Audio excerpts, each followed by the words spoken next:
USC had their pro day on Wednesday, and Minnesota Vikings general manager Rick Spielman was in attendance because, I don't know, I mean, maybe the Vikings need a defensive tackle, Jay Tufele, Marlon Tuipulotu, or safety Hufanga, or the wide receiver Amon St. Brown.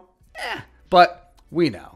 We all know the crown jewel of the USC class this year is guard Alijah Vera-Tucker. He's going to be the first Trojan taken, probably the only one in the first round. And AVT put on a show, man. Pro day, 5.0540, 32-inch vert, 106-inch broad jump, also 36 reps on the bench. Woo!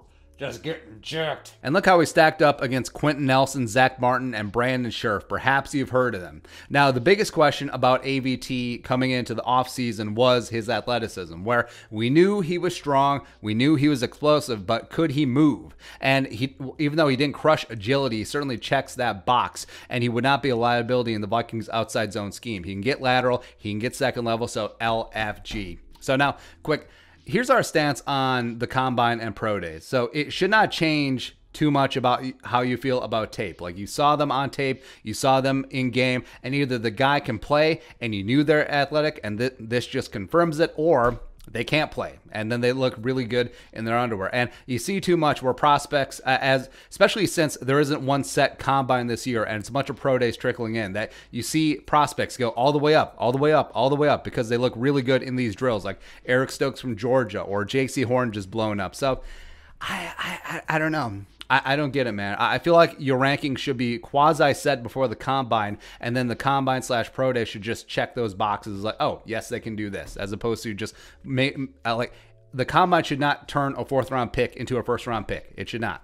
But anyway, AVT, background, 6'4", 314, redshirt junior, former four-star recruit from powerhouse Bishop O'Dowd in Oakland, redshirted in 2017, played as a reserve in 2018 as a redshirt freshman, and then in 2019 took over and blew up as a redshirt sophomore. Played 926 snaps, all left guard, only 1 sack and 7 pressures allowed, 78.8 PFF grade, first team all Pac-12, USC Offensive Lineman of the Year. 2020, Pac-12 football came back, USC played 7 games, VeraTucker shifted over to left tackle. He posted an 84.2 PFF grade, but allowed 8 pressures and 4 sacks. 2 of those sacks and 6 of those pressures were in the championship game against Oregon. He sort of got worked, but he's going to be a guard at the next level. I think the arm length at his pro day just sort of cemented that, where, yeah, it's nice and cool that he can play some left tackle, but he's a guard, man, and he's a damn good one. Pros, balance. He keeps his feet. He does not fall down. That's very important, working on the interior. Versatility, like we talked about. Yes, he can play guard as well as some left tackle. Maybe some center. I don't know. He's very calm under pressure. It's very easy to get overwhelmed on the defensive interior, especially when you're stepping up. But you saw him as a redshirt sophomore. It was like, wow, smooth getting after it. Solid anchor, can handle all the bull rushes thrown his way, which is something the Vikings' interior offensive line has been lacking the last couple of years. And then you look at competition. So here's a list of defensive interiors that he's lined up against. So Utah, Leki Fodu and John Pennicini, Levi and Wuzuriki at Washington, as well as Joe Tryon kicking inside, Notre Dame, BYU, Kairos Tonga, Colorado, and Mustafa Johnson. Also in the bowl game last year, Iowa, Davion Nixon. Ask him how that went. Also played against Tufele and Tuipulotu every single damn day in practice, so that does matter.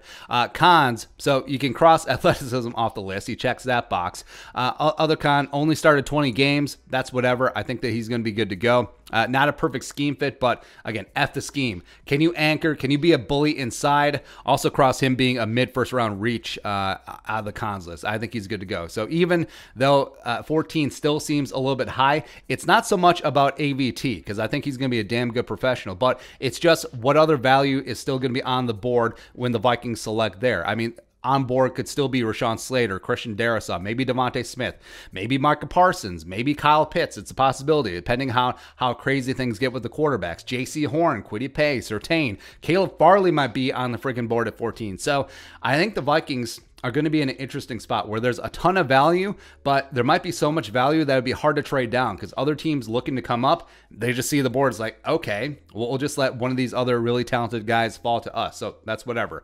But AVT is the number 1 interior offensive lineman on my board, ahead of Wyatt Davis and Landon Dickerson. Both of them dealing with some injury stuff, but they're going to be fine. But he's probably going to be the only interior taken in the first round. Maybe Dickerson or Davis sneaks in at the late 20s or in the 30s.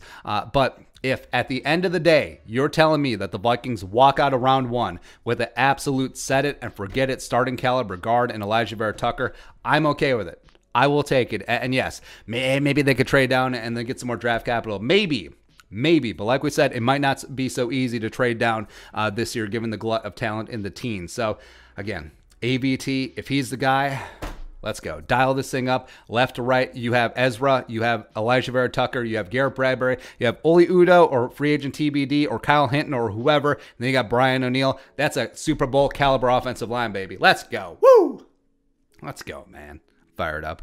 But your thoughts? AVT blowing up his pro day plus Spielman there to watch it all happen. Let us know in the comments section below. Subscribe for daily Vikings takes. Want to support that work? Pull some of the Venmo. But until next time, Skol, production value.